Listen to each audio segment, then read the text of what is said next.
Thank you, guys. So, we're back on Pressing Issues. Just one of many fine shows you'll hear if you have the patience to listen to public radio. Although thanks to the many awards we have won, Pressing Issues has extended playtime and is the #1 rated show in the Vice City area. I'm your very entertaining host, Maurice Chavez, a man climbing the broadcasting ladder at a rate of 6 knots. 6 years ago, I was a clown, and now I'm a success. Think about it. Imagine where I could be in 10 years. I could achieve anything. Anyway, morality. What is it? Why do we need it? Our ancestors, shortly after discovering fire, built tools to beat each other over the head and discover how to make meat to celebrate with afterwards. Then Columbus came over, shut down the Pilgrim discos. Why? All very confusing if you ask me. And you did. And I asked myself, that is a perfect subject for a region-wide discussion show, which is very lucky because I happen to host one. To discuss the subject of morality, we have firebrand preacher Pastor Richards, the head of the Pastor Richards Salvation Statue Organization, a group which plans to raise enough money to build a statue of Pastor Richards himself. We also have John Brown, leader of Moms Against Popular Culture, or MAPC. Or is it MAPS? MAPK? I don't know. We're deep in acronym hell right now, or is it purgatory? And finally, we have Barry Stark, author of the book As Nature Intended. He's the editor of Vice City's Naturist News, and is working feverishly, it says here, to bring more nude recreation to Vice City. To protect the dignity of our other panelists, we place Mr. Barry Stark behind a divider. I'm naked back here. It's my right as a person. Yes. Let's start with the obvious, yes? Is it moral to be naked? Yes! You can't stop me. Well, I'm a mother, so I have to deal with this issue every day. My adorable kids have learned that it's wrong to be naked. When it's bath time, they know to put on a bathing costume. That's also the reason there are no mirrors in my house. Nudity leads to bad, naughty things. Maurice, if I may interrupt, I haven't worn clothes since 1982. Clothes are seriously unnatural. Didn't you guys learn anything from the 60s? I had a revelation when I was on holiday in Germany. I had always felt very constricted. Then it hit me like a slippery fish. Clothes are plain wrong. When you're born, you're not wearing any clothes. When you die, you're not wearing any clothes. I'm going to have to interrupt you there. What if you die at work? What if an enormous piece of machinery falls on you while you're working? Clothes lead to immorality. Nudity stops people from fighting. Have you seen an issue of National Geographic lately? People around the world are nude. You don't want to shoot a machine gun or a howitzer or a flamethrower if you're naked. It could burn or scald in quite a personal fashion, quite frankly. Have you been to the zoo? Animals are naked. If everyone were naked, there'd be no war. Everyone's complaining about crime and the theft of cars in the city. No one's ever stolen my car. No one's ever pickpocketed me. They've never even tried. Well, that's because you're a degenerate loony. If the police were naked, it would set a great example to everyone. You can direct traffic and eat donuts entirely in the buff. Maurice, this kind of immoral behavior is exactly why I'm building the Pastor Richard Salvation statue. Noah had an ark,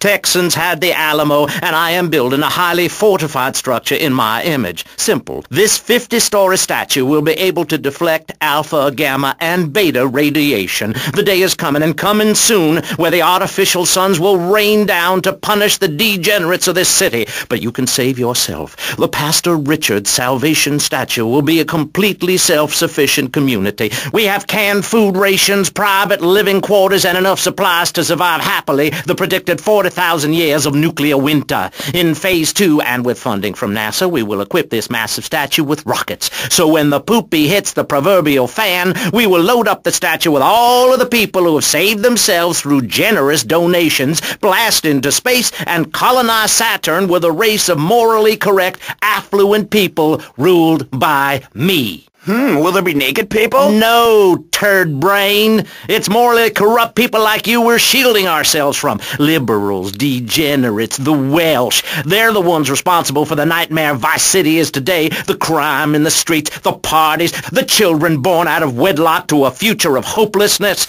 Anyone who does not agree with me is mentally sick and should be shot, I'm afraid to say. We need to build a place to escape these transgressions. Whew, that's extreme stuff, Pastor. But we'll leave amateur eugenics for a minute and ask our other panelist. Jan, you're a mom, so you know everything. What is your thought on all this? And do you think Pastor Richard stole his ideas from a movie or book? Well, yes, I am a mom. My kids are very special. So special, they go to special classes. Now, I teach my kids history to give them perspective. Last night I was telling them about how Magellan sailed around the Strait of Magellan and met some friendly natives that gave him supplies. Then he had to kill all of them. And that's an important lesson about life. If you look at nature, you'll see many species that eat their children to protect them. This is especially true of hamsters. It's about putting the family first. That's really important to me, and where a lot of my morality comes from. And if you don't like it, find your own husband and stay away from mine, okay? Okay, but, and excuse me if I sound a little confused here, but I don't think I understand. Now, my morality comes from looking at history and biology and working out what's best for my kids and screw anyone else. That's what this country's all about. I mean, I saw the hippies. What a load of claptrap. What's your kid going to do at a school with a name like Moonbeam or Wave or Horseradish or whatever they call them? How can you take your kid to a Little League game when you live in a communal farm growing drugs? It's awful. And that's what my life is about, looking down on others. Yes, I think I can see that now. Moving on. Pastor Richards, in your book, you talk about putting yourself first and how people should not make sacrifices or help those in need. Do you want to elaborate? Oh, that's right. People need to learn how to take care of themselves and not depend on others. If you read chapter 45 of my book, I talk about how being selfish is a virtue. The best thing you can do for someone that needs help is to tell them to help themselves. That builds moral character. Morality, Maurice. There's not much left in this city. Every time a culture has taken on the doctrine of helping your fellow man, we get thrown into the dark ages. Look at Russia. They keep trying to help each other out, extend a hand to a neighbor, and guess what? Every 10 years, someone's invading, burning down their homes, and taking their toilet paper. Napoleon, Stalin, Attila the Hun, all of them. After you read my book, you will understand. I may have been born in the sea, but I'm no dummy. Are we going to talk about being naked? Yeah, soon, Barry. Keep your hair on and calm down, please, my friend. Divorce rates are up. Standardized test scores are down. Vampire sightings at the mall. Can the family be saved? Or, to put it another way, if we're meant to be monogamous, why weren't we born already married? Jan, over to you. Well, since I'm a happily married mother, I know the family unit is the basis of all society. Now, even when my husband is working late or away on an extended business trip to Hawaii with his secretary, I understand just how important the family unit is in life. He's working hard so I can get another station wagon with even more wood on it. Go on. Tell me more about your family. Well, I like to compare it to nature. After all, it is one planet, even if we do just want to maim and kill each other, especially me. Now, look at sharks and sandworms. And one of my hobbies, besides making babies and criticizing people, is biology. You learn so much from nature. People these days, they don't grow their own food. They can barely get out of their recliners and make it to the supermarket. I tell you, there is nothing super about that place. Now, kids these days don't know how to preserve and can their own food. Now, no wonder all they want to do is play video games or hang out with their friends. What is it, the Degeneratron? What a crock of shit. Hey, watch your language. This is radio. We have regulations about that sort of thing. But you let a naked man on. He's behind the screen. You can't see him. It's not that exciting. Imagine a flabby guy with a ponytail and a nasty rash. You'll get the picture. Imagine one. I married one. Anyway, what was I saying? You were discussing the Degenatron, which I understand is a games machine. Then you swore. I'm sorry, it makes me so mad. I mean, what I heard my son, Patrick III, I heard him using slang words in the house the other day. Rad and cool and stick it. I mean, I beat him to within an inch of his life, and he will never make that mistake again. Americans should be spoken properly. What? No, don't interrupt me. I've got children, you know. Please. This is really important. It's about the family. Look. Nobody knows how to cook anymore. Nobody knows how to kill anymore. Nobody knows how to kill dinner. My daddy was a very wise man before that tractor pull accident. My daddy taught me how to slaughter a pig. That's very useful information. Oh, sure, I was a little nervous at first, but he put me in a room with a fork and a fat sow and told me he'd be back in an hour for some fat back and hog gels. As a mother, I'm proud to say I throttled the life out of that little piggy. I did it for my family, and I'll do it again.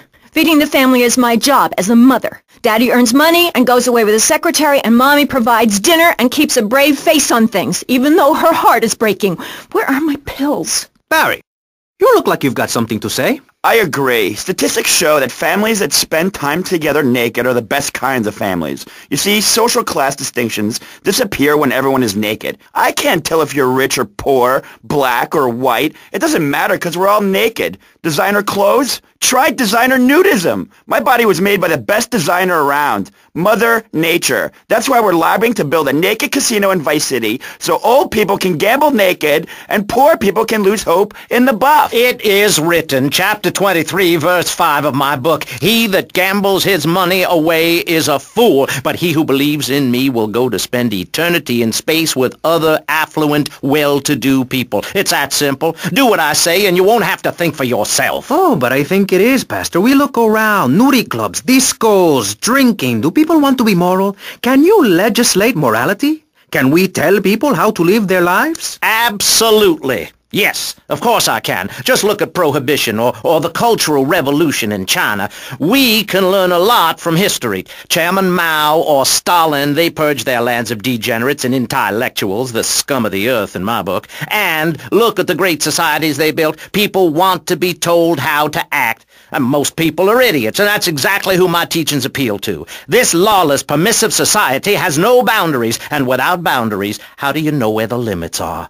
You have to know what's good and what's evil. You need someone to tell you so. Single moms have obese kids, it's a fact, while rich people have a lot of guilt, unnecessarily, in my opinion. I agree. I don't think these people understand just how hard it is to potty train. You have to give a treat when Precious makes a poopy. My kids are big-boned, and they eat prunes every day. But that's what's wrong with this country. All of this emphasis on being thin and healthy.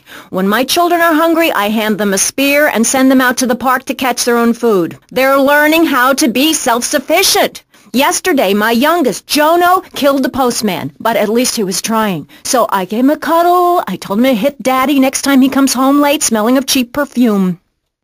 Okay. It's time to take a break before we hear about any more criminal acts against government employees. You're listening to Pressing Issues. Morality is the subject at hand. Let's explain exactly how free radio without commercial breaks works. We'll be right back. You're listening to VCPR, finally, a radio station for teachers and librarians. You've been enjoying Pressing Issues, but as is normal, you can't listen to an hour's worth of programming on this station without us begging for money. It's the bi-daily begathon here on VCPR, where we hold your favorite shows hostage until you pony up some cash. You know what's so great about VCPR?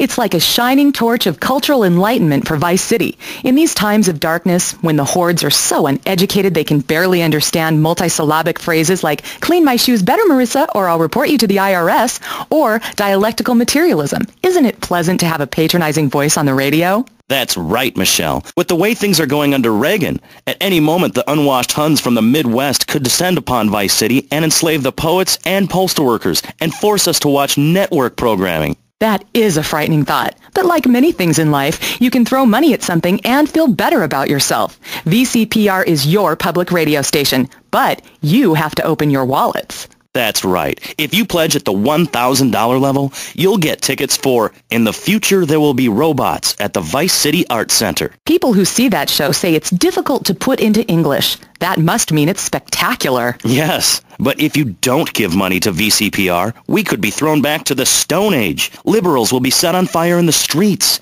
Give now. Let's return to Pressing Issues. Over to you, Maurice, in the studio. Useless, talentless asshole. You're correct. He is an asshole. I love those guys. Really professional and living proof that all of the best talent isn't on commercial networks. These people do it for love, because they have integrity, just like me.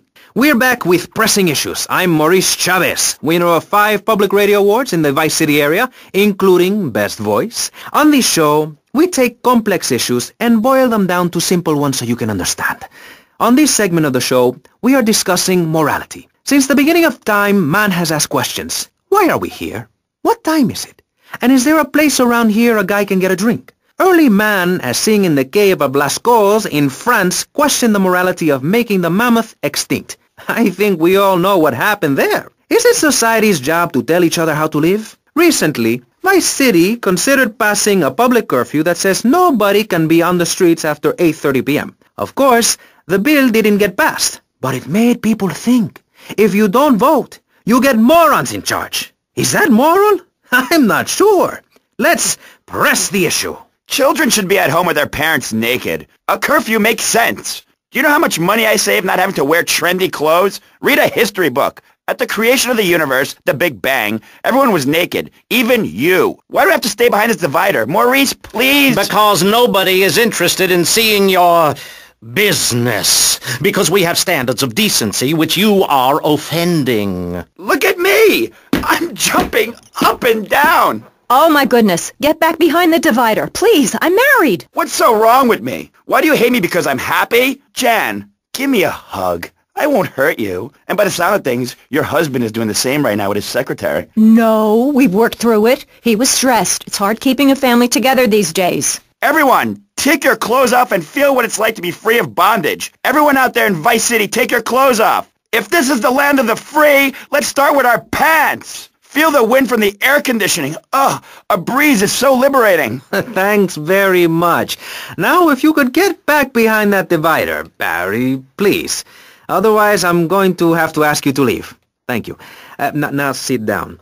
On pressing issues, we think it is very important to respect one another, to treat each other like we would like to be treated. I want a hug. If you don't like the United States, son, why don't you move to Russia? I don't understand people in America today. They call this a Cold War, but it's hotter than hell. Mark my words, any day now you're sitting in school passing notes and talking about the prom when suddenly you look out the window and there are Russian paratroopers dropping in to take over. What can you do? Run into the woods with your friends? Call yourselves the Wolverines? Put twigs in your hair and try to beat back the Ruskies? No, you hightail it to Pastor Richard's Salvation statue and blast off into space. But there is a limited amount of space. That's why I suggest anyone who wants the safety and security of your own bunker, give now. Call 866-9-SAVE-ME. We'll get you on the payment plan, and if you're paid in full on D-Day, you and your family will be safe. If not, you may have to choose to save yourself and leave the others behind. Hey, stop selling things on my show. You're not a valued sponsor who supports the art of public radio, buddy. I, for one, welcome our new Russian masters. We can learn so much from other cultures.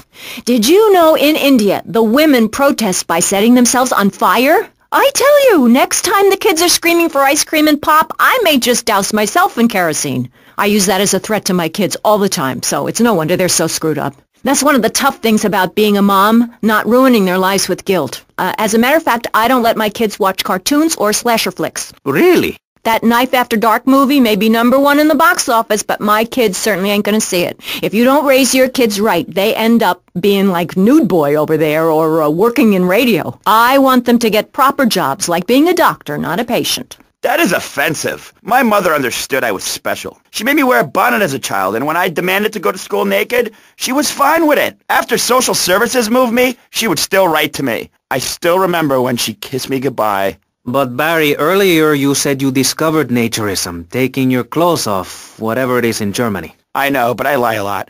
I've got a lot of personal issues. Look at me. Please, Maurice, I need a hug.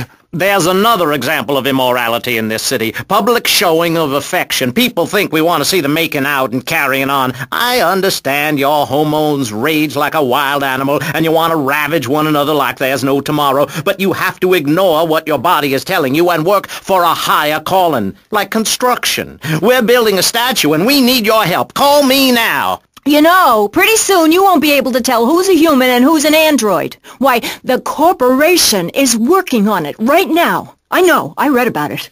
I tell my kids not to kiss other kids at school. It might be an android. Suck your brains out. You must have seen the mini-series event on television. I read it in a book. We've got to stop looking at the stars, all this science fiction, and focus on the family. Now, if you really want to dance like you're on the moon, go there and leave us in peace. And that's a fact. What's a fact? I'm sorry, Maurice, but I have to tell you, I moved to Florida to bring my kids up the American way in a theme park. And that's just the kind of person I am, opinionated and moronic. I see. Well, this panel is certainly interesting. The issue is morality. Recently, rock artists joined together to provide famine aid to Alaska with the song, Do They Know It's the 4th of July? Critics complain it's immoral to meddle in the affairs of other peoples and cultures. Pastor Richards... What? What do you make of meddling in other people's business like an over-opinionated sociopath? Well, let me say that money could have gone to much better things like reserving a place by my side in the Pastor Richard Salvation statue. But I digress and plug. Stop doing that. Don't interrupt me, boy. Anywho, I address the Alaska issue in Chapter 23 of my book. You see, the Alaskans are lunatics, plain and simple. They eat whales and snow, and they sleep in the freezer. Who wants to eat snow every day? Oh, I tried to help. I sent a helicopter with copies of my book, but they burned them in a pile for heat. If the people of Alaska choose to live there, let them. But don't come crying when you're tired of eating penguin and it snows 18 feet a day. Yes, but don't you think it's important I think it's very important to listen to me, young man. That's what makes the state of Florida great. Rather than help improve where they are, people nationwide abandon their hometowns, come down here, and shove their beliefs down everyone else's throats. That's the American way, always has been. We should send some pictures of Florida to those people in Alaska. I tell you, they'd throw down that bear pelt, saddle up the sled dogs, and get pulled all the way to Vice City. And I should know, I'm from Mars. No, you're not.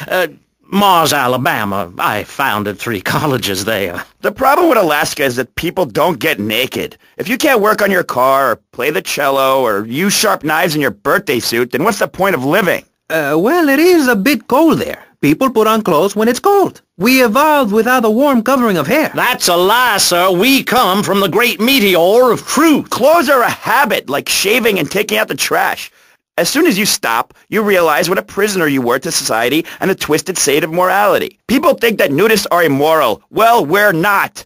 I'm married. I love my wife. In our commune, it's so wonderful to wake up in a big bed and go to breakfast clothed in nothing but a smile. What kind of people are there in your weirdo commune? Single people, families, elderly couples, teachers, politicians, and especially truck drivers. Truck drivers understand what it's like to be by yourself for days on end, with nothing but country music on the radio and a stick in your hand, shifting gears over and over. Truckers realize there's nothing to be ashamed of on the open road. Get naked and beat it on down the line. You've never seen a sense of community and morality like a nudist colony. We share everything, the cooking, cleaning, wives, a shared sense of what it's like to be a complete social outcast. Wait right there, Barry. I'm getting something through the cans. Headphones, that is.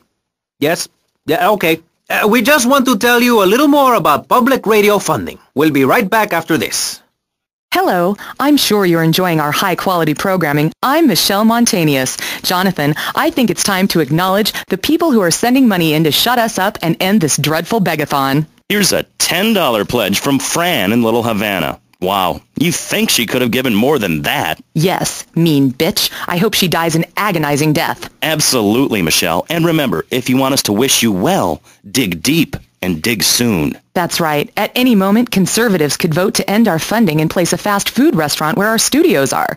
See, there are some people that think everything has to make money. It doesn't. That's why you should give now. Correct. Next week is Environmental Week, sponsored by My Batsu and the Vice City Power Corporation. And next month, we're celebrating Proust's influence on Vice City in association with the Degenitron. But for now, let's return to pressing issues. Remember, VCPR is an advertising-free zone, much like the moon or Times Square. Welcome back. The show is Pressing Issues. The subject is morality. I'm Maurice Chavez. Let's carry on pressing the issue. Now, when the Europeans were done ruining their continent with bland food and soccer riots and arrived in the Americas in the late 15th century, the subject soon turned to morality. You see, Europeans wanted to colonize America, so they had somebody to make fun of. The Pilgrims left England for the religious freedom in Holland, where they visited coffee shops, and after they packed up their ships with plenty of coffee, tea, and cakes to liven up the trip, they set sail for the New World, which they heard had a magnificent roller coaster. Once they got here, they were very hungry, having been on a ship for 65 days. So they ate for 3 days straight. Thanksgiving quickly became an annual custom. America was founded by people who wanted a place where they could tell other people how to live. And I'm a history major. But do we have the right?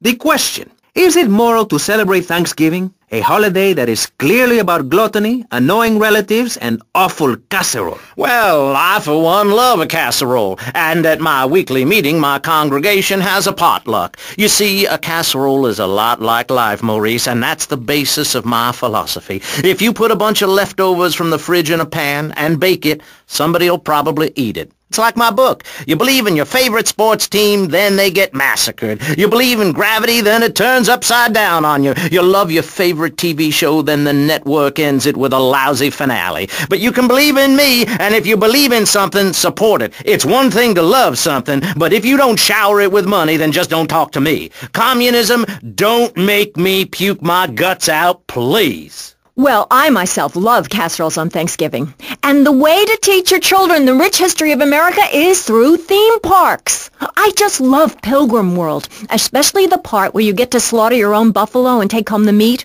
or give the locals the flu while buying their land off them for a pittance. That's what children need. What is? Wholesome activities that benefit the family. Now, what good is it if a kid plays Degeneratron for 5 hours? Oh, sure, he's killing space aliens, thank you very much, but it ain't putting food on the table. And he's learning bad language, like bleep, bleep, bleep. When my family go out to dinner, we're starting from scratch, even if Daddy is working late, again. We build our own spears, smear ourselves in dung, and then wait in a swamp for something to come by. In the suburbs? I bet your neighbors love you. How long do you wait? Don't you get arrested? Hey, mister, I'm married. Look at the finger. It has a ring. I've got children, for Pete's sake. Stop eyeing me up. I wasn't. You were.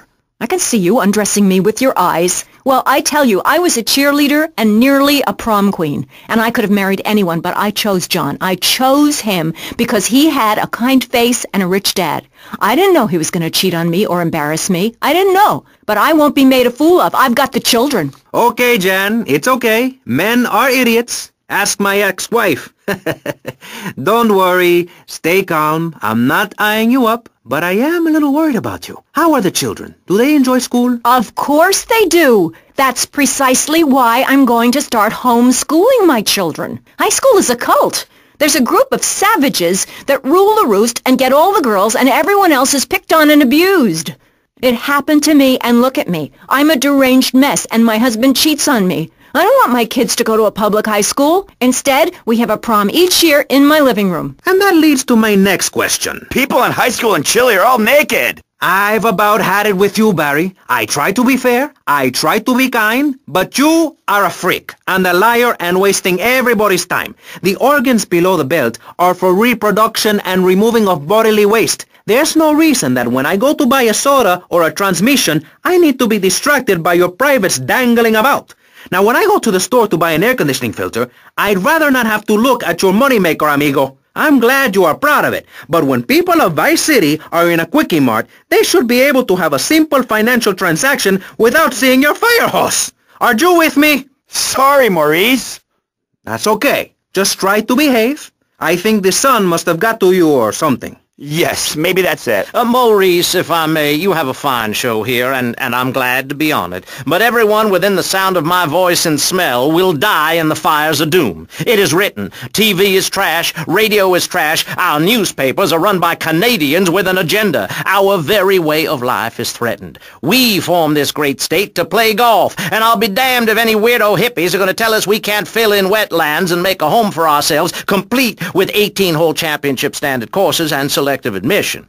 Heathens will ruin the land. Acid will rain from the skies. We'll never hear my voice again. It will be anarchy. TV teaches immorality. Refugees, glue, the price of tea in China. How can we raise children in this environment? My little boy asked me the other day, Mommy, are unicorns real? What am I supposed to say to that? Do I lie and make myself as bad as the boy's father? Or do I break the little boy's heart and ruin his life so that he ends up a nudist or a freak or something? It's a difficult question, Jan. A very difficult question. Is it right to lie? Clothes are a lie, Maurice. No, Barry, clothes are a way of keeping warm and not getting arrested. No policeman has ever hit me with his truncheon. I'd like to hit you back to hell, you sicko. You're filth. Human form of vermin. A blight on a fine society, picket fences and garden parties, and everyone coming 3 times a day to my statue to pay homage. Pastor Richards, as a human being, I have to say I find your philosophy or cult or whatever it is utterly and completely appalling. Why, thank you. I knew you'd understand. I mean, you seem to want to build a religion around yourself and some 1950s vision of America. It's the 1980s, man. And one-man worship me cults are not allowed, my friend. Exactly. As I say in the great book, many are called, but unless you have a good credit rating, go screw yourself. You'll burn in hell. Ay, por favor, shut up. Barry, what are you doing? I'm lonely, Maurice. Lonely, and I need some bodily contact. Get back behind that panel. Don't be shy. Please. We've all got one. That means I'm happy. Hey, stay away from me. I'm a celebrity. Oh, good Lord. Hide yourself, boy. I warn you, I'm armed and I'm not afraid to use it. We've all got one. Look how free I am. The fan feels so good. I feel you. Hey, Pastor Richards, please, put the gun away. Put it away. No, I am the sole judge of truth and decency. Get back, heathen. Get back. I love you all. Evildoer, die, devil, die! Ow! Dios mío, you shot him! There's blood and pubic hair all over the studio. Ladies and gentlemen, it is complete pandemonium here on Pressing Issues with me, the multi-award-winning and soon-to-be executed Maurice Chavez. Barry? Are you okay? Are you alive? Stop the bleeding. It's down there. Do I have to? Can't you get someone else? Ja, ay, Dios mío, she's fainted. No. Hold it. Harder. Oh, that's so good. I need mouth-to-mouth. Maurice, please. I might die. Okay. Excuse me, I'm only doing this to save your life. I don't want to. Thanks. I'm getting cold. Quickly. It's okay to use tongues. Ah! Get off of me! I'm happily divorced! Shall I send him to hell, Maurice? Yes! I mean, no! No, you psychotic lunatic! Put that gun away! Don't point it at me! Or your what, son? You think I'm scared of your conventional lily-livered morality? You think you can tell me what to do? You think it's wrong for me to have 5 concubines to spread my genes or to use money from the statue for building my own palace in Hawaii? You think that's wrong, do you, son? Do you, huh? No, Mr. Pastor, sir, I think it's very right. Very right indeed. You're the boss. You're in charge. You're the king. Damn right I am. Now, I'll tell you about morality. Morality is what I say is right, and immorality is what I say is wrong. You gotta understand this. I do. Oh, I'm bleeding. I need a proctologist. Shut it. Now, next question. Ask me anything. Ask me anything you want to, Yeah, son. well, I'd love to, but it seems that is about all we have time for, actually. The thing is, you see, this is public radio, and every once in a while we need to appeal for money, or cut away when people start brandishing guns in the studio. Like this. You're on Pressing Issues, and in this show we discussed morality. I think we made a lot of progress and really came together. I'm Maurice Chavez. Bye. Please, don't kill me. I hope you were enjoying Pressing Issues. I certainly was. Yes, it's almost as interesting as listening to you, Jonathan. Wow. Thanks, Michelle. It is, isn't it? Before we let you get back to the show, I thought you'd like to know VCPR has managed to raise $30 this hour, which should keep us on the air for another 15 minutes at least. Thankfully, due to the generosity of the people at DeLeo and Furax, the fascinating show Legal Review will still run. But now, back to the Pressing Issues. Actually, before we let you get back to the show, I'd like to say something. I know that public radio may not seem very important in an era of poverty and famine and immense personal greed, but I can assure you it is. And not just because I say so. Look at the facts. 15 of the last 37 American presidents and 47 vice presidents have appeared on VCPR in the last month. 33% of all Nobel Prize winners started out in public radio. Without public radio, we would never have discovered gravity, or the pizza, or the fact that a lot of people love to hear themselves rattle. Anyway, sermon over. I hope you folks at home understand how passionate we are about public radio, and it has nothing to do with the fact I got kicked off the networks. That was very moving, Jonathan. Back to Pressing Issues. Where is the creep? Put him on! Hello. As you may know, you're on VCPR, and this is Maurice Chavez. That is, I am Maurice Chavez. That's Chavez, not Chaves or Chavis. this isn't a game show. Sorry about the upbeat opening. This isn't a game show. It's a political and social debate on free radio, without adverts. And I'm still Maurice Chavez. Hi. Next up on Pressing Issues, we tackle one of the most important issues in our country today. The issue of perception. Not credit card fraud. That's deception. But we're talking about perception. How we perceive the world. These are optimistic times we're living in. A time of go-getters and doers. Our hero is the entrepreneur, the shaker and the maker. Positive thinking, we are told, is everything. Think it and we can do it. Or can we? Let's press the issue. Now, personally, some days I wake up and I look out the window and I think it's great to be alive. Other days, like payday or my ex-wife's birthday, I want to hide under the pillows and cry. But that's me, a man of contradictions, as my therapist said. He was a Jungian. But whatever. I'm Maurice Chavez. And on our panel right now, we've got three very contrasting views about the issue of positive thinking. On my right, I have Gothic artist, vampire hunter, and, in his words, man of the night, Konstantinos Smith. Konstantinos, hello. Greetings, mortal. I hope this is good. I'm missing a seance to be here. You don't sound excited to be here. No, man. I'm mind-numbingly depressed. It's great. Okay, I'm going to have to interrupt you there. And on the left, I have positive thinker extraordinaire, a man who dragged himself up from the gutter, Jeremy Robard. Hey, the ghetto, not the gutter. I didn't live in the gutter. I lived in the ghetto. I'm a survivor, not vermin. I'm from the streets. Okay. Hey, I can teach you how to be a survivor too. All of you. I can help everyone. I've got what they call a gift for communications. I can help you all realize that gift. Make something of yourselves. Realize your dreams. I'm like a high school counselor. I'll show you your potential. It's easy. All you have to do is follow my simple program on audio cassette or VHS. Okay, not right now. This isn't a commercial. And if you're not going to underwrite the station, I can't let you read these blatant plugs. People pay for that. Hey, everything in life is an opportunity. When I was in jail, I got the idea for my current business. And look at me now. I got offices in Vice City, Bogota, Lebanese, and Jamaica. If I can do it, I can help you make something of yourself. You could be just like me, a success. Enough, no more. Not a word from you until you are called upon again. It's a 3-stage process. Learn, start, doing. Shut up. I'm warning you. This is my show. You shut your mouth. Shut it now and keep it shut. Do not push me, you shiny suited prick. Do not push me.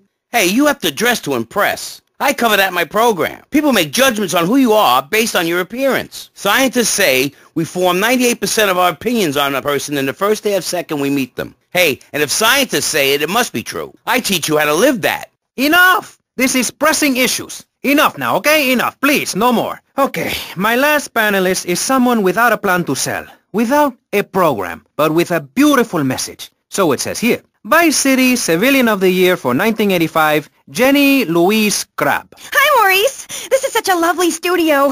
Thanks. How are you doing? Great. In fact, I'm fantastic. Did you see the sunrise this morning? It was gorgeous. I've been smiling all day ever since. Okay. Now let's get with the policy of ladies first. And since you seem to be the most pleasant person here, Jenny, let's start with you. You seem like a very happy person. Oh, I am. Really? Why? Well, life's great, isn't it? I mean, good things come my way because I hold each one close because I deserve it. I bet you wouldn't be so cheery if you had the Black Plague. Jenny's living in a fictional world. Goths like me, we see the world for what it is. Dark songs of the night, black nail polish, and very tight black jeans, man. Like everything is great. Well, like everything.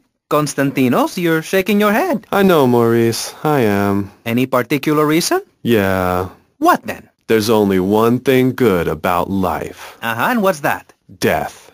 Death? Yeah, and dying. That's good too. And black.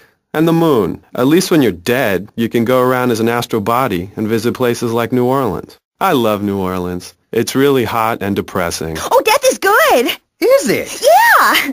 What? If you're going to inherit a lot of money? Yeah, no, I mean, yes, but also if you can be positive and upbeat about things. I mean, like my parents were brutally murdered a few years ago, yeah, and I was really bothered, but I kept smiling and I got a lot out of it. I'm a much better person today having dealt with that. They were killed so I could have a great personal experience, and I see that now. Lucky bastards. I wish someone would kill me. Then I can hang out in a graveyard all the time instead of just on weekends.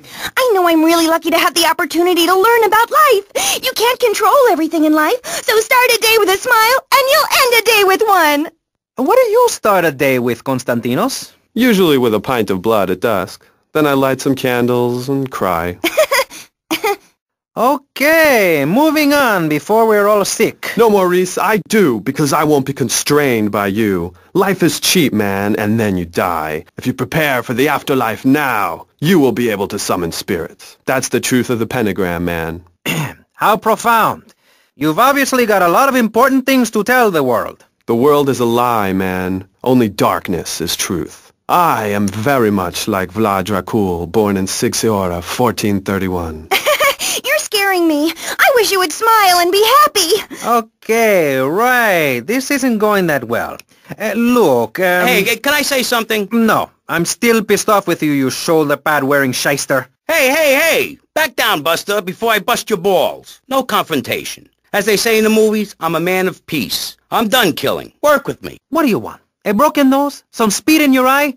You're pushing me, man. I'm Maurice Chavez. I know who you are. You used to be a clown. I saw you at a bar mitzvah once. You had a great act. What, did you get tired of kids kicking you in the shin? Still, you were a first-class talent. I was? Yes, great. But you lacked something. I did? Yeah, confidence, friend, confidence. You were all shot up with nerves. I'd like to be all shot up with embalming fluid. That can be arranged. We're talking about me, not Mr. Constantino Smith. Yes, confidence. It's where it all begins. Positive thinking. What are we talking about today, Maurice? I forget. Morality, no. Violence, no. That nutty guy without any clothes. Yes, you're right. Positive thinking. Exactly, friend. We're talking about you, Maurice Chavez. You couldn't cut it as a clown, but you're great, and I mean great, as a public radio host. It takes a lot of work to be uppity and self-important all the time. Every cab I go in, the guys love you. Hey, thanks. Hey, don't thank me, thank yourself. You've learned something. Then you started something, and now you're doing it. That's what it's all about. It is? Yes, you thought your way to success. It's a 3-step program based on studying successful people. Like me. Or maybe learn start doing is a little too intense for you. Maybe you should just think, hold that thought, complete. I never had anyone complain about that program. Stop that. Hey, I engage with you, friend, and you're exchanging with me. I cover this in my second tape. One is a positive action as practiced by successful people like salesmen or prostitutes, and the other is a negative action as practiced by failures like winos and judges. What? Stop interrupting me. You gotta open your ears and close your mouth. It's very important. I tell my old lady that all the time. I say, hey, I don't want to hear no complaining. I come home with piles of cash every night and all you do is bitch. The learning starts in here and ends when we open this. Doing is a whole other story, but we'll come to that. Now, all you have to do is call me right away at 866-434-SELF, and for just one monthly payment, I will change your life forever. I promise you. I'll supply you with all the materials you'll need to completely change the way you see the world. Guaranteed. Oh, so stop right now. This is a debate program, not an infomercial. Hey, that's a great idea. Listen, friend, I mean this in a friendly way. Debating is a yes or no proposition. You need to open your mind to the maybes. We're discussing like friends, not debating like enemies. You see the difference? Yes, I do. I think it's so much fun to be on the radio. I'd listen more, but someone stole my radio when they killed my foster family. I hate everyone, apart from the undead. They're the only ones you can really get along with. Well, that's a start. But even you, Mr. Long Hair and Pale Skin, I can change your outlook, guaranteed. That's so great! Like puppies! I saw some dead puppies once. Konstantinos, I've noticed you have a lot of negative thinking. Why the goth lifestyle? Well, some say life is a tea party for zombies. Also, when you only wear black, everything matches. In fact, I'll keep wearing black until something darker comes along. It's a known fact that the best poetry is written when you're horribly depressed. Hey, listen, I wrote a haiku. Oh, the red daisy, flowers retain all happiness. Sunshine, yay! Sunshine! You sound like you'd enjoy my program Motivate, Demonstrate, then Motivate Again. Nobody ever complained about that program. You hug people and you laugh like you never laughed before. Let's get back to the topic at hand, eh? I've had enough of this weirdness. Jenny, let's start with you. How do you maintain such a positive outlook on life? It says in your bio that some awful things have happened to you. I don't think anything awful has happened to me. But it says here your parents were brutally murdered. Mommy? Where's Mommy? She's just fine. She's probably taking a nap. You're like my bad doll, Mr. Livingston. He's a bad doll. Bad doll. Not like my other dolls. My mom's great, though. Thanks for asking. Okay, wow, you're psychotic and dosed up to the eyeballs on tranquilizers. If it's psychotic to be happy, then I guess I am. A stalagmite grows an inch every 1,000 years. That's slow and painful. That's how I want to live my life. If you can't see the misery, stay out of the kitchen. You may have noticed this Ankh tattoo. It's Egyptian and represents the breath of life given in the afterworld. It's my key to eternal life after death. Hey, why don't you carry your keys in your pocket like everyone else? Because only that which is burned or scratched into your flesh comes with you to the afterlife. I bet my ex-wife will be there waiting for me in the afterlife. The bitch is crazy. Hey, can you put a hex on my ex-wife? Like some kind of spooky voodoo or something? I do dabble in the dark arts and magic. I ain't talking about magic like pulling a rabbit out of your ass or pulling quarters out of your ears. I'm talking voodoo. You know, dance around with a chicken voodoo. That bitch was a grass. Why does everyone assume that just because we're goths, we're weird? I don't know. The hood, cane, black fingernail polish may have something to do with it. When is the last time you seen the sun? It's been over 18 years since I was out in open sunlight. I only leave the house if it's raining or if I need milk. Exactly. Listen, I was just like you at one time, except I didn't wear makeup. That would get you a firm beating where I grew up. I'm happy to give you a sample of my course, Learn, Start Doing. I promise you'll run out and buy some colored clothing and listen to some music other than people groaning on and on for half an hour about how much it rains in Manchester. Life is what you make of it. Look at me. I got a condo, a hot tub, a lot of girls. Listen, you're really bringing me down, which is hard to do. I've been to the other side many times. Sometimes I barely come back. It's all about astral projection. Like right now, I'm projecting myself into the women's bathroom at the fairgrounds. Hey, that's a good trick. Maybe you and I should go into business together. Oi, look, I've had enough of this love fest. You're a motivational conman. And you are a maniacally depressed loony with anemia. You guys should hate each other. Did you say love fist? Those guys are so super. Listen, I just wrote another poem. If I had a flower for every time I think of you, I'd walk forever in a garden. And I just wrote a poem too. Shut up, you weird, pathetic people. This is my show, Maurice Chavez. Capiche? Comprende? We're not here to recite poetry or sell motivation tapes or talk to dead people. We're here to press the issue. Anyway, let's take a break. We'll be right back after this important information from Vice City Public Radio. That's Pressing Issues here on VCPR, Vice City Public Radio. If you haven't given money to VCPR and you're listening to this station, you are a thief. That's right, Michelle. You might as well throw a brick through the window and loot the place. How selfish you people are. This is public radio, serving the public with everything that is important, like me. So come on, keep us on air. It's really important. Send us your money. I'm going to say this over and over until you do. Yes, Michelle is known for her begathon tantrums. She cares about this station, unlike you. Think of how much money you spend on drive-through fast food and commemorative plates. Take that money right now and send it direct to me, Jonathan Freeloader, Starfish Island, Vice City. Now, back to the show. With Maurice Chavez, the asshole. You're correct. He is an asshole. I'm Maurice Chavez. Welcome back. I used to be a performance clown. Now I'm running a debate show. Funny how things turn out, eh? Or is it?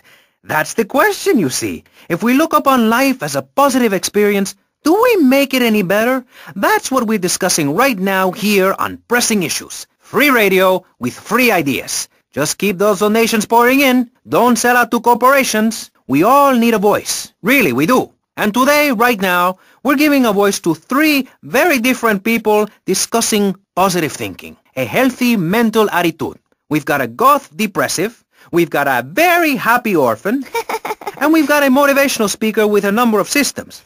So let's start with you, Konstantinos, you strange, creepy creature of darkness. Have you got a positive mental attitude? I like to think so. Oh, really? Misery and suffering, it's everywhere, man. And I actively want a fatal disease. What bad can possibly happen to me? You could win the lottery. The lottery, that's for people with hope. I don't enter the lottery. You could. Damn, you two, help me here. I think he's great. I think he's really sweet. I love your hair. It reminds me of a big shaggy dog with long, greasy, straight hair. You know, Chavez, this weird goth guy, he's got a point. I mean, in many ways, what he's talking about is covered in my 3-step program, Tape 17. Motivate, demonstrate, then motivate again, Part 9. Facing home truths. You see, we all have to face up to a few home truths. I'll never be prom queen. Jenny will never have her parents. You'll never make it in the entertainment business. It's about realistic goals. I can change your life.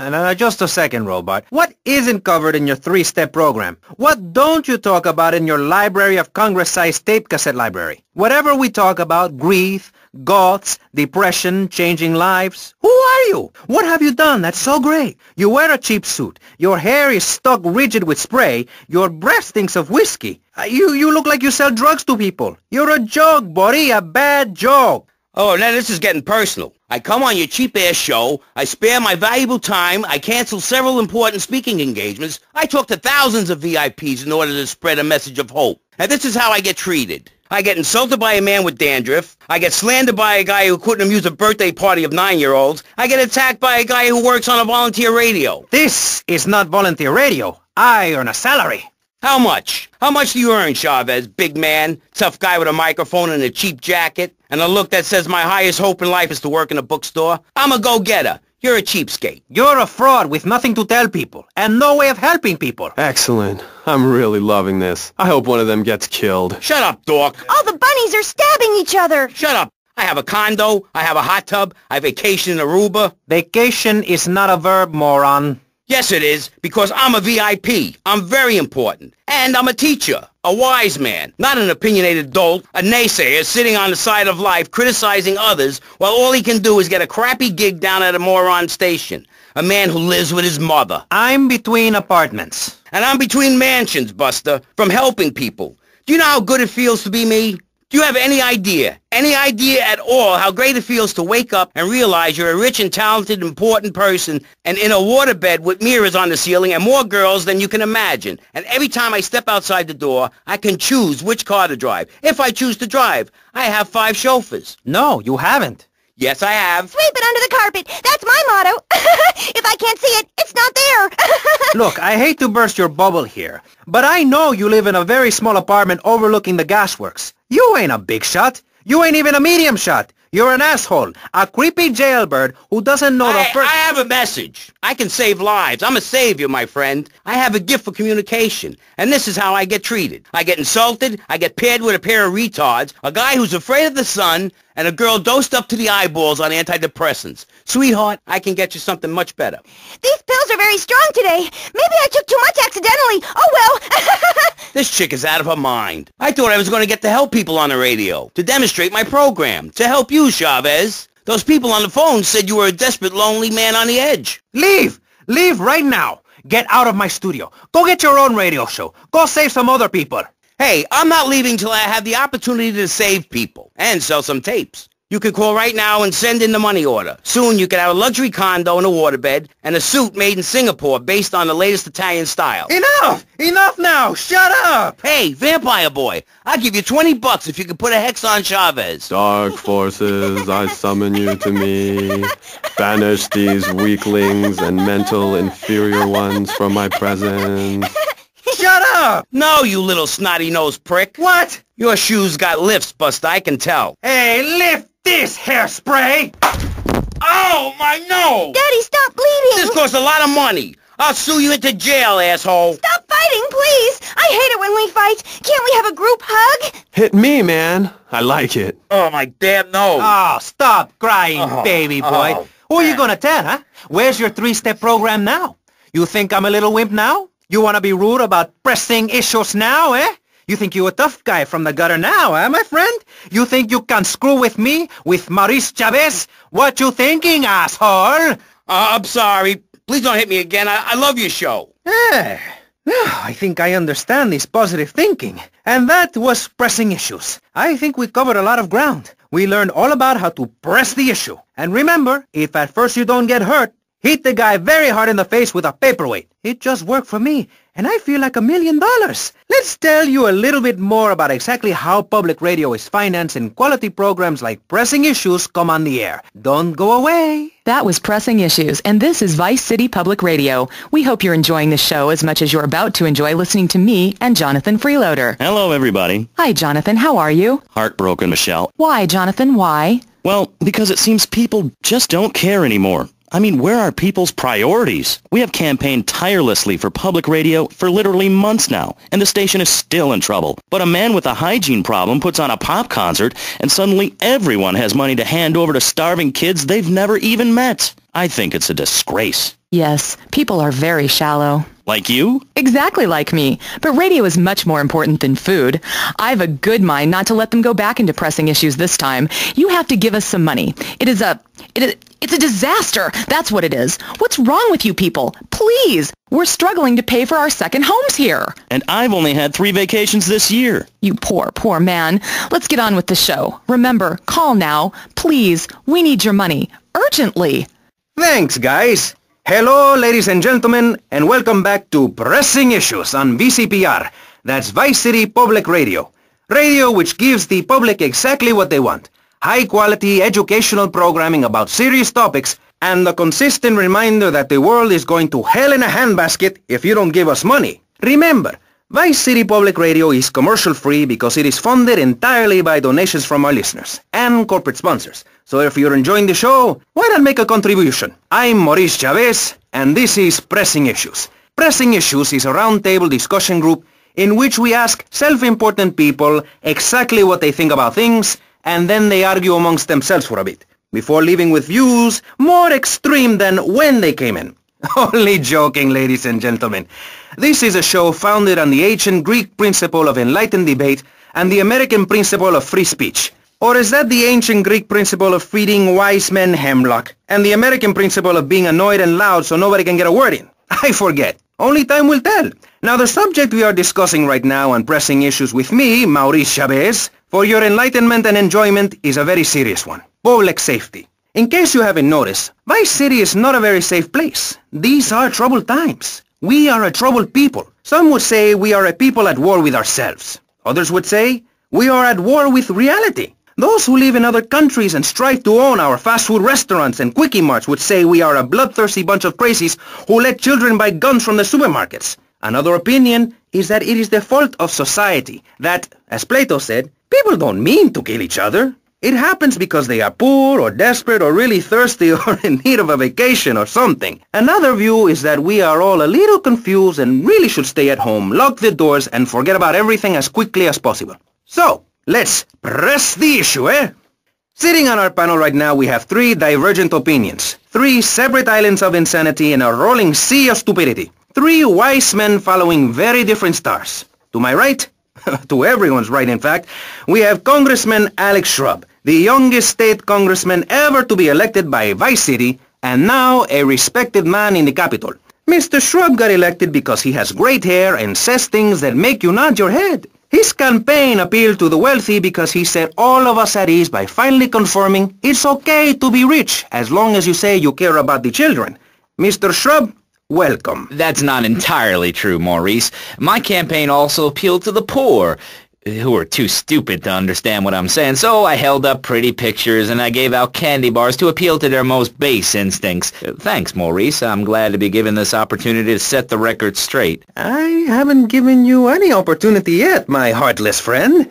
Let me introduce my other guest first. I hope this isn't going to get personal. I love Vice City more than anyone, and I can prove it. Yes, that's coming from the man who got elected by calling his opponent a buffalo butt and a fat hen-pecked wimp that couldn't fight his way out of a wet paper bag.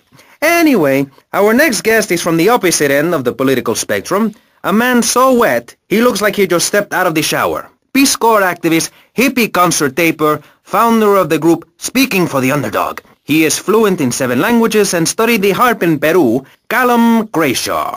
Hi, Maurice. Hola. Buenos dias and noches. Bonjour and buongiorno. Willkommen. Allo. Hello. Hi. Let's stick to English.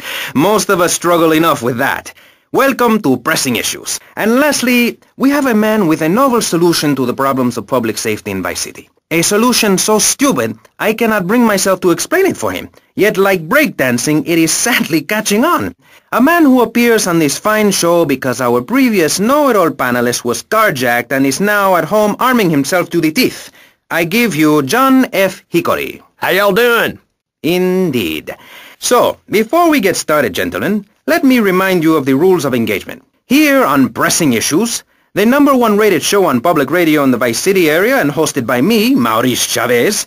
Pressing Issues is about free speech, not feeding each other hemlock, literally or metaphorically. Hey, my daddy used to grow that stuff in the backwoods of Missouri. Hoo-wee! I tell you what. Yes, thank you. I expect you to listen to each other, and I will only step in where necessary so people on the air don't forget what my voice sounds like. So I want a clean fight. Nothing below the belt or in the chops. And remember Maurice's motto, which a very wise man, my father, once told me. If you listen, one day you might be hurt, and when in doubt, use the smell test. That's so important, I think, don't you? So, Congressman, let's start with you. Crime is up. People are scared to walk the streets. Nobody is taking public transportation. Police morale is at an all-time low. Everyone is killing and maiming and giving each other the finger, metaphorically speaking.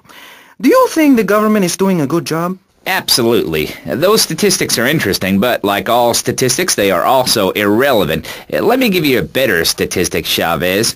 In 1980, when I was elected, you were, according to the intelligence gathered on you, a man with no mission. You worked as a clown at birthday parties, corporate functions, bar mitzvahs, and go-go bars. You, realizing that you were a hollow man that can only take on the personality of others, decided to become an actor. And despite going up for 17 auditions that year, you only got work as a fluffer in a sex ed video. Your tax returns show that you earn less than $2,000. Suffering from anxiety, you attended group therapy for a year and considered getting a sex change. An idiot liberal felt sorry for you, and now you host your own radio show, write a newspaper column that lines my birdcage. You've got an ex-wife and attractive girlfriend, although she's married to your best friend, and you're on top of the world. So answer me this. Can you really say the years of living under my administration have been bad for you? We are not talking about me. This is Pressing Issues, not Pressing Maurice. Yes, excuse me if I may. Can we get to the part where we press the issue? You see, that's what's wrong with this city. Liberals just want to open the floodgates, let anyone in and make you, the ordinary, hard-working men and women, pay for the pleasure. Well, you have my permission to beat them with sticks. We won't prosecute. You'd be doing us all a favor. Free love, wig out, don't work, make love in the field, and listen to rock and roll or whatever you call it. Meanwhile, Crashaw, I know your father. He's made a lot of money, which makes him a great person, but for every good conservative, they end up having some wacko commie kid just back from a vacation in the Orient who wants to share. Go take that sharing business to Cuba or Canada or somewhere. I don't have a trust fund or a rich daddy. I know what it is to be poor and to look at the world from the other side. I slept my way to the top. If you two would stop hooting and carrying on, I have a plan that will save Florida from the yellow-bellied snakes that want to slither into this great state from all places north. Oh, look. Stump-jumping Jethro is using all 3 of his brain cells to talk. Enough! We've just started and you have proved yourself, Mr. Shrub, to be just as they said. I grant you, 1980 was not a high point in my career, but I never applied for a sex change. I was merely in an exploratory phase, and besides which, Saul the wheat-free clown was a funny act, once voted best up-and-coming dietary restricted comic act in the whole of Vice City. I tried to take it to the Catskills, but Mount Scary Large was full. Besides, we are not talking about me, we are talking about you. Actually, if I remember correctly, you didn't win. Mary the meat-free mime won. In fact, under legislation I am proposing, all of you vegetarians would be kicked out of Vice City. We were given canines and bicuspids for a reason, to open packages of potato chips. Hey, don't get me wrong, I always hated that bitch. What's funny about a woman not eating a hamburger? Or miming saving a chicken from the slaughteurer's hands? Or her big act, I am a milk cow, a lactating machine for your breakfast cereal. How do you think a little kitty enjoyed that on his birthday? Not very much. There were tears, not laughter. I can assure you, vegetarian performance art must be stopped. Jumping Jehoshaphat on a pogo stick. You city slickers got more issues than a newsstand. Can we talk about public safety here? I ain't got all day. What? Is there a corn on the cob eating contest you have to get to? Get some chitlins and grits in the oven? You got a date with your sister, eh? Hey, be nice, man. I just wanted to talk a little politics and you made it all personal. Right. Let's all stop bickering, especially you, Shrub. I've got my eye on you. Public confidence is at an all-time low. Nobody feels safe anymore. Just the other night, I saw a man running amok with a gun shouting he needed to defend himself. Gun sales are up, book sales are down. What do you think, John F. Hickory? Please, press the issue. All right, that's better. Sticking to the matter at hand. Well, it's quite simple, mister. Immigration is to blame. People are flooding into our state from all over America. Trash. It's quite simple. They're bringing their highfalutin, uppity, out-of-state ways and corrupting the place. Ruining it. That's why I and my organization propose we take Florida out of the Union. We start anew as our own country and ban people from Missouri or Kentucky or Philadelphia or any of them fancy places from setting foot on our soil. You think what? Have you been snorting blocks? Have you read the Constitution? Yeah, I sure have. It talks about freedom. Freedom for Florida from the stench of people moving here to retire or go on vacation. Build your own damn theme park in your own damn state. Florida theme parks is for Florida people only. That's what I say. I mean, I don't go to Alabama to visit a theme park, so why do they come here? Mr. Hickory, your views are a little extreme. Plus, I don't believe there are theme parks in Alabama. Then they should stop coming down my way and build redneck land or whatever. Damn redneck hicks ain't got no class. My views ain't extreme, mister. They're common sense. And what a lot of people would say if they have the guts. If you keep letting people immigrate here from all over the so-called United States, guess what? There's no more room. We'll be piled on top of each other like they are in Australia. What we're going to do soon is build a river of freedom, a river of hope, a river which runs from the coast to coast and cuts us off from the 47 states of wastrels and bad influencers to the north. We are going to cut Florida off from the mainland of our oppressors and float out to sea. Then, the nation of Florida will be free to start over. There'll be no long-ass lines at the log flume or the pirate ship ride when I take over. You and the kids will be able to ride the rides all day. We will have a roller coaster for each and every Florida family. You know, you're bordering on treason. What you are saying is a very naughty thing, and only because here on Pressing Issues do we believe so wholeheartedly in free speech are we allowing it. It's the truth, my friend, the damn truth. And before you start, I am not a racist. I hate everybody irrelevant of other issues, but I especially hate Yankees, by which I mean anyone from Georgia or further north. Build your own theme parks, buy your own sun, grow your own damn mosquito-infested swamp, pal. We're gonna build ourselves a river. FBI, CIA, I don't give a damn. They can't stop us. You shrub. You yellow-bellied, tie-wearing, bribe-taking hypocrite. What have you done for Vice City up there in Washington? I've ensured important tax breaks for gun retailers, real estate developers, and I've cut the cost of policing, saving the city 2% or 25 cents per household over a 6-year period. At the expense of society. Think of the little people. Poor people have no voice in this city. Every time I find a park to meditate in, someone brings in a bulldozer and builds condos. The madness must stop. So you suggest we just stop making babies? People need a place to park their boat and trailer and to put their swimming pool. You're beginning to sound red, and by that I mean you prefer a hammer and sickle over a hamburger. I'm not little. I'm 5'5". It's time for corporations and all of capitalism to step aside for naturalism. You're not saving this planet. You're spending it. Your credit is no good here. We can't afford to loan you any more of our nature. Those are our trees. I only wish I could be around a little longer to enjoy it. I feel so old. Someone must take my legacy. I must train a little me. How old are you? I'm 23, but I feel much older and wiser. I know everything. I've seen a lot of the world. What does the rest of the world have to tell us about how to do things?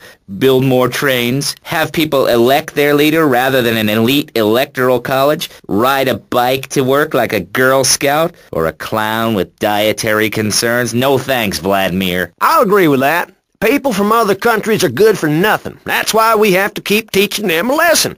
I tell you what makes a real man. A truck to pull stuff and a couch to think on. I'll tell you. Speaking as a sensualist, and by that I mean a very narrow-minded, id-centered man of peace and travel. I recently went to Europe. I think everyone should see it for a week. You really see what's wrong with this country when you visit a European utopia. Things like a journey, public transportation, healthcare, leather shorts, mustaches. When I went to Belize, I helped some villagers clear some land for an environmentally friendly coal mine. We've all got to make some sacrifices if we're going to get anywhere. My dad gave me the money to set up an exciting trust there. But how does that help the people in Vice City from worrying about whether they are going to get robbed? What drives a man to just take? What we need are more after-school sports like choir or drama so people can learn to express themselves properly by singing or pretending to be a tree. Have you ever heard a whale sing? It's a lonely form of beauty and some very ancient wisdom, helping people to help themselves with drama and choir and flowers and my dad's money. Listen, trust fund Tommy, your ideas are pathetic. It's no wonder that mankind has woken up one day to find me in charge, amigo. Mr. Shrub, you got elected on a campaign promising to reduce taxes to zero. But under your stewardship, we've seen taxes go up by 20% and services decline. Nobody is interested in your statistics, Chavez. Let me tell you something, pal. I'm better than that. I will not... I shall not, I cannot stoop to your level. They assured me this was a show that understood politics, where we could debate things mano a mano, and I find myself having statistics hurled at me like so much stale confetti. We cannot boil people down to numbers. You have no idea, my friend, what it takes to serve, the sacrifices I've made to help my country, to help Vice City, the complexity of government, the hideousness of my wife, and the way her thighs grow like our national debt. Oh, sure, some people like that, but not me. It's a nightmare, my friend, and I have it thrown back at me by an ingrate like you. I could scarcely get up in the morning. And with that outrageous revelation, let's take a quick break to tell you something very informative. You're listening to Pressing Issues on Vice City Public Radio. Over to you, Jonathan. Hello and welcome back. I'm Jonathan Freeloader and you're listening to VCPR. This portion of Pressing Issues is brought to you by Ammunition, a proud supporter of public radio and our community. We hope you're enjoying Pressing Issues and the way it challenges your view of society. Unfortunately, public radio in Vice City is under pressure. That's because we're better than everyone. You can't hear this kind of hard-hitting, long, drawn-out programming anywhere else. But you have to give money. That's right, Jonathan. Money is important. It can be exchanged for goods and services, like getting a hip replacement or funding a starving child in Australia. I feel all covered with flies right now. Call us. Pledge your money. Give 10% of your income. That's all we ask. And for that, you know everyone can be educated on the important things we discuss on VCPR. 10% is a really small amount. I remember when I was volunteering in Central America, to make myself appear less shallow, the native peoples would give you 10% of their land for a pair of mirrored sunglasses, and they would run around me saying chicle, chicle, which is Espanol for pretty woman. It was very spiritual, like waves. Absolutely. But remember, this radio station could disappear. The voice of unprofitable radio could be silenced. One day you wake up, roll over, and she's gone. You go into the kitchen, there's a note scrawled, the sound of a taxi leaving in the distance, a thunderstorm rolls in. It's a metaphor for my haircut, or this pledge drive. Yes, the pledge drive. Become a member. Only members or people with radios can listen to this radio station. Now back to Pressing Issues. Shouldn't we give out the phone number? Like I tell the children at the library I volunteer at, look it up yourself. No, you can't go to the bathroom, and stop crying. That's good advice. Now, back to Pressing Issues. Welcome back to Pressing Issues with me, Maurice Chavez. On our panel, we got the secessionist lunatic John F. Hickory, liberal rich kid Callum Crayshaw, and neo-fascist congressman Alex Shrub. Gentlemen, welcome back. Let's start with you, Mr. Hickory. Why the F? For Florida. I'm a patriot. I've even got an orange grove tattooed all over my groin. Excellent. But back to the matter at hand. Public safety. How do we get guns under control in this city? By giving everyone hope, a dream of a better tomorrow, by encouraging people to grow their own root vegetables. What's the satisfaction of holding a gun in your hand when you could be holding a hoe, planting seeds in a peasant village? Keep your hoes and seeds to yourself. We don't need gun control. If you read the Constitution, it's a sacred document that should not be changed. Under our Constitution, women couldn't vote, but the liberals come in crying crocodile tears. We need to get scaremongers and non-believers, men like you, Chavez, under control. I've got a good mind to have your funding removed. We don't get any funding. Yeah, exactly. Well, good. You won't see a penny out of me. You've got to stop spreading these lies or I'll whip you myself. I'm not afraid. The Constitution asserts a man's right to bear arms and arm bears and all points in between. Whoever heard of a gun or a bear causing problems? This is all cocky pop or whatever that word is. It keeps the place safe. Trouble is caused by unemployment, and unemployment comes from poor economic performance and lazy people. If you had a job, would you steal a car? Of course not. And if you had a high-rise condo, a mistress, and a seat on the board, would you run around graffitiing your name all over town and making a nuisance of yourself, spinning on your back and popping and locking and... Not a hope. It's simple. If you don't have a job, starve. Get out of my constituency. By force if necessary, and starve. That is quite simple. Are you really saying that? Of course I am. Vice City is a growing city. Of course there are going to be some growing pains, but what I tell people is this. Gather up your life savings, buy yourself a piece of swamp, drain it, and get rid of the damn wildlife. Then apply for planning permission. Pretty soon you could have your own retirement community or resort destination holiday place. You can start making money out of the boom, the shrub-inspired boom, and enjoy the kind of things sensible people have. Personal bodyguards, massive fences, and a bigger collection of guns than the other guy. It stands to reason. No, no, no, no. Keep them out of here. We do not want any more old folks. If there are any old people listening, go back to your homes. Florida does not want you. Please, die somewhere else. What's wrong with Nevada or Kansas? We want a river. We need a river. The Freedom River. And what about the other crimes? It seems car crime, fashion crime, drugs, everything is on the rise. Absolutely. Of course it is. When I was in Uganda, people were poor, but they were happy. The more you have, the less you have. And that's kind of what I'm all about. There's satisfaction in spending all day weaving a basket rather than just buying one at the store.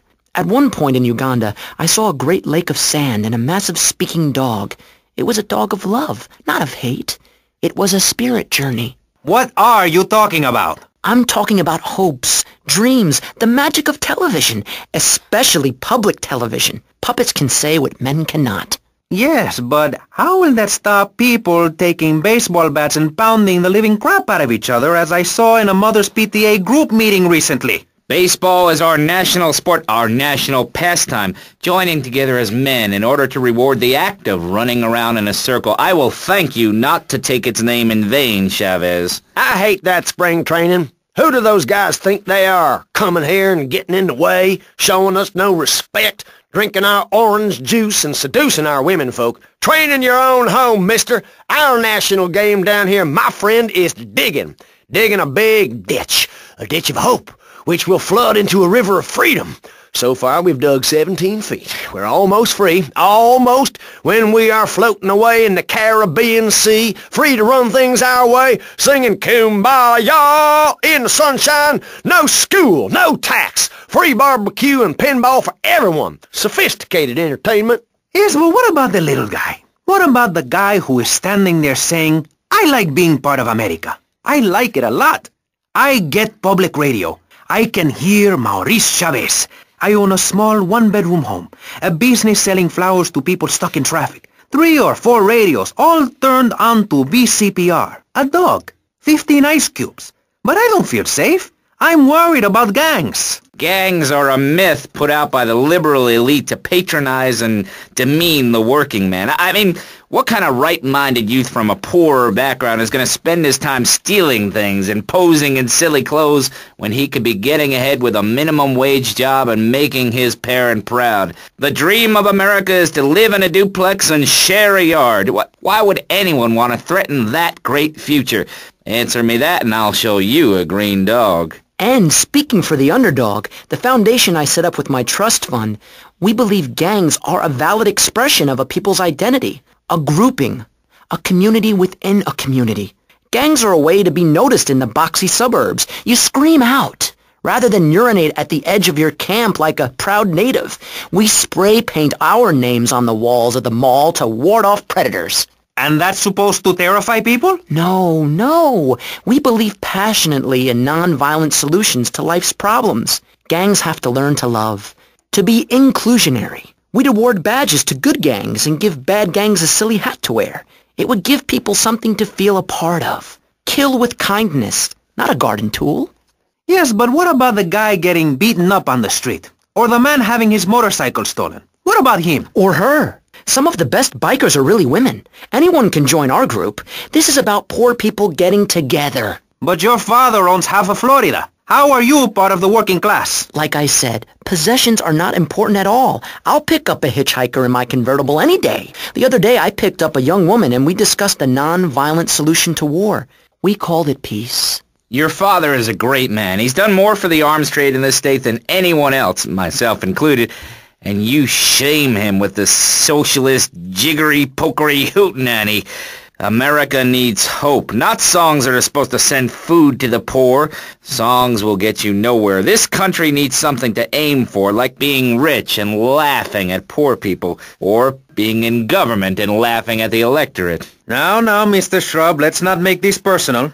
I appreciate your attempt to press the point, but we are here to press the issue. My city is in trouble. And I think we're not really providing any serious solutions. So far, we've got secessionism, rearing its ugly head for the first time in a century and a half. We've got ignore it, and we've got give everyone a flower. You're all a little unrealistic, yes? Come on now. my friend. Maurice? Not to say over-opinionated and moronic, Mr. Crashaw, how do we stop people running amok in the city with machine guns and heavy artillery? You've got to give a man a chance. Prisons are overflowing with wasted potential. Make the guilty men innocent once more. Free them from themselves. How? How on earth do you do that? Well, you could let them off. Marvelous. Great. That's a sensible plan. Then they wouldn't be guilty anymore. We've been doing that for years, you idiot. How do you think we'd keep prison costs down? They ain't by magic or cooking the books. We save that for education. But, as in most things, we in government are saving money so that you don't have to.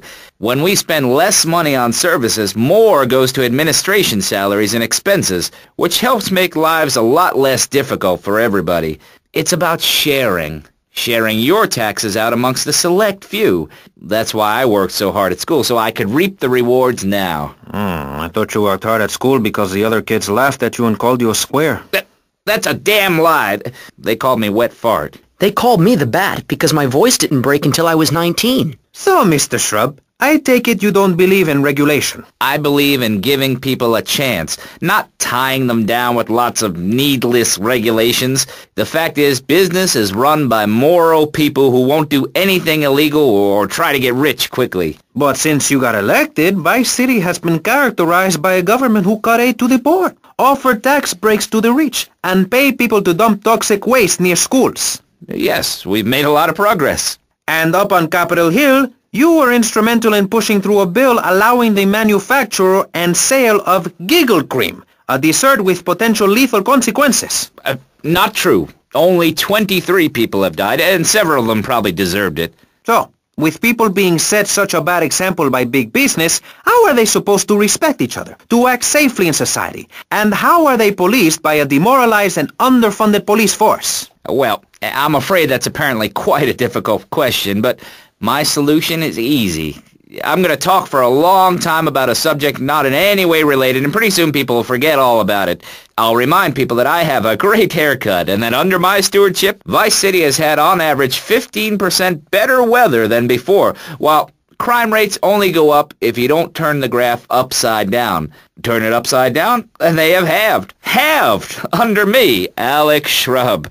Vote Shrub for president and you'll have a friendly face in the White House. A man you can trust. A local man who likes golf and laughing and photo opportunities at your store or place of business. Just send me a letter. I'll send you an automated photocopied response. We call it democracy, and that's where the money goes. Just a minute. Don't interrupt. Let me finish. But you're not... And this man won't let me speak. You, Shorty, shut up and let me speak. I'm taller than him, ladies and gentlemen, by at least 3 inches, which means I'm a lot more respectable looking. Everyone knows politicians lie and steal and cheat, but at least with me in charge, you know I look good and I have a very supercilious manner.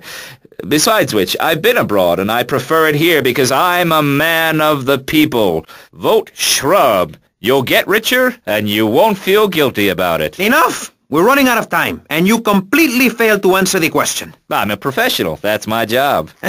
And Mr. Hickory, what about you? All right, these problems are typical of what happens with an open border to the north. The state is filling up with trash. People who can't tell the difference between a swamp and a marsh. Guys who don't know the first thing about the legality of marrying within the family. That's why we need a river. People, I'm telling you, pick up your spades, go into your garden, start digging as deep and as far as you can. Pretty soon the whole state will be flooded and ruined, and then they'll have to leave. We must build a moat to the north or they will come down and ruin this great state. And Mr. Hickory, were you born in Florida? What a stupid question of all the cheek. Were you? Of course not. No one's been born in Florida since 1877, but I've been here for 5 years, which is a very long time. Yes, it is. A very long time. Almost as long as this show. Ladies and gentlemen, you're listening to Pressing Issues with me, Maurice Chavez, presiding over some of the least informed debate on the radio. In this episode of Pressing the Issue, we had Alex Shrub, Callum Crayshaw, and John Florida Hickory discussing safety. I guess you've all got to make up your own minds. Should we be as wet as fish or a corrupt money-grabbing thief? Gentlemen, I feel we really got somewhere, and that Vice City and people everywhere know a lot more than they did before we began. And now, over to Jonathan and Melissa to talk to you about public radio in your area. You're listening to VCPR, the radio station for disoriented and unrealistic college professors who wear fuzzy sweaters and find everything terribly interesting. I'm Michelle Montanius. And I'm Jonathan Freeloader. Public radio is very important. You may have heard my recent hour-long story about my hike in the park. That was fascinating and very important for everyone, even the blind. Play a selection, Jonathan.